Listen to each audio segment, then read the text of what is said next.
Memimpin sebuah negara bukanlah pekerjaan yang mudah, dan karena itu tidak semua orang bisa melakukannya. Normalnya seorang pemimpin akan berusaha yang terbaik untuk negara dan rakyatnya. Bagi mereka, kepentingan rakyat selalu nomor satu. Sayangnya tidak semua negara beruntung mendapatkan pemimpin yang hebat. Kebalikannya, tidak sedikit rakyat dari sebuah negara harus menderita karena kekejaman pemimpinnya. Di video kali ini, saya akan membahas pemimpin terkejam sepanjang sejarah dunia. Siapa sajakah mereka?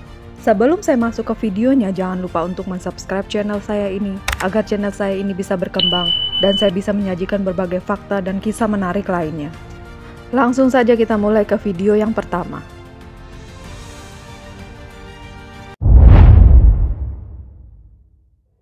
Genghis Khan merupakan pendiri Kekaisaran Mongol yang berkuasa dari tahun 1206 hingga 1227. Berbeda dengan kebanyakan pangeran mahkota, Genghis Khan menghabiskan hampir seluruh masa remajanya menjadi budak. Nasibnya berubah saat dia berhasil menyatukan suku-suku Mongol di usianya yang ke-20 tahun.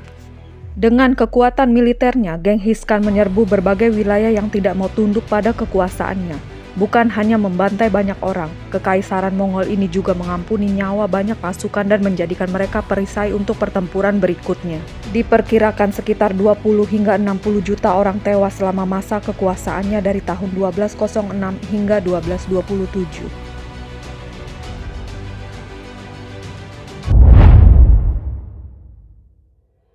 Kalau kamu pikir Dracula hanya ada di dalam kisah-kisah horor, kamu salah. Di dunia nyata, tepatnya di Rumania, ada seorang raja bernama Vlad the Impaler yang mendapatkan julukan Dracula karena kebiasaannya yang kejam saat membantai musuh-musuh. Berkuasa dari tahun 1431 hingga 1477, Vlad Dracula seringkali menyiksa musuh-musuhnya dengan cara yang sangat sadis, seperti membakar hidup-hidup para musuh hingga menancapkan bor di kepala mereka. Dari sekian banyak metode pembunuhan sadis yang dilakukannya, penyulaan atau menusuk korban secara vertikal dengan kayu panjang menjadi metode favoritnya. Vlad Dracula meninggal pada tahun 1477 setelah membunuh sekitar 100.000 jiwa selama masa pemerintahannya.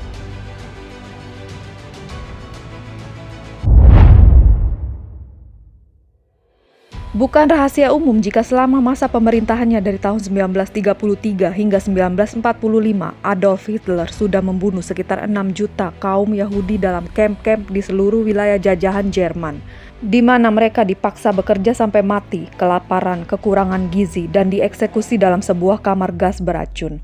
Bukan hanya kaum Yahudi, diktator yang dikenal dengan julukan Paman Führer ini juga membunuh sekitar 5 juta rakyatnya yang terdiri dari kaum homoseksual, gipsi, seniman, penderita penyakit yang tidak bisa disembuhkan, hingga orang-orang yang tidak sempurna secara fisik.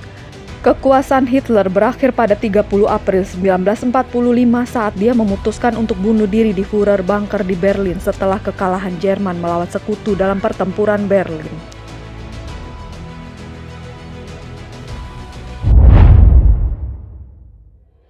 Nama Pol Pot mungkin masih terdengar langka di telinga kita. Terlahir dengan nama Salot Tsar pada 1925, Pol Pot adalah diktator komunis sekaligus pemimpin Partai Komunis Kamboja, atau yang lebih dikenal dengan nama Khmer Merah. Sebenarnya Pol Pot hanya berkuasa selama 4 tahun dari 1975 sampai 1979.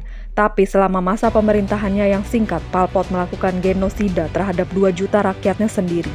Mereka dipaksa bekerja dan disiksa sampai mati jika melakukan kesalahan. Diktator ini akhirnya digulingkan pada 1979 dan meninggal pada 15 April 1998.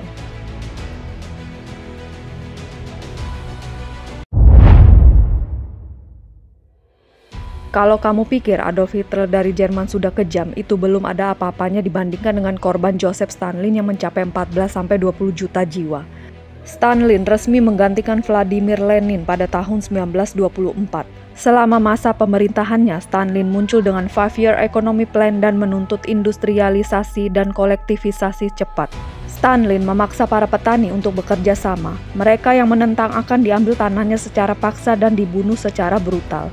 Selain membunuh para petani, Joseph Stalin juga mengangkut para penentangnya ke kamp yang dikenal dengan nama Gulag, di mana mereka akan dipaksa bekerja habis-habisan hingga mati.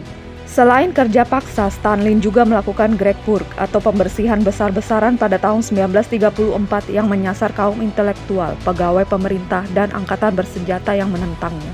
Joseph Stalin meninggal pada 5 Maret 1953 yang secara otomatis juga membuatnya lengser dari jabatannya sebagai pemimpin tertinggi di Uni Soviet.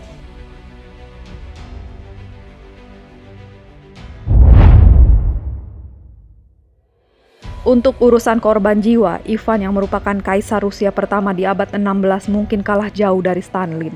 Tapi jangan salah, kekejaman Ivan selama masa jabatannya bisa dibilang 11-12 dengan apa yang dilakukan Stalin. Ivan menjadi alasan utama kenapa Rusia memiliki wilayah sepertiga dunia. Tapi masalahnya, Pangeran Agung Moskow ini memiliki penyakit mental yang membuatnya menjadi sangat paranoid bahkan pada keluarganya sendiri.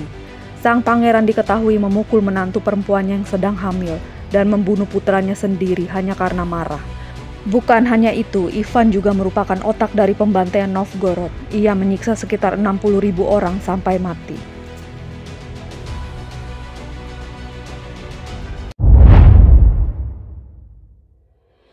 Periode antara tahun 1971 hingga 1979 menjadi periode terburuk bagi rakyat Uganda.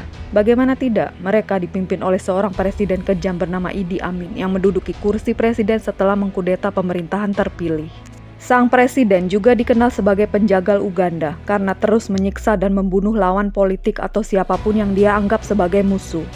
Selama masa pemerintahannya, sang presiden menyalahkan penduduk Asia atas masalah ekonomi di negaranya sebelum mengusir mereka semua keluar dari Uganda.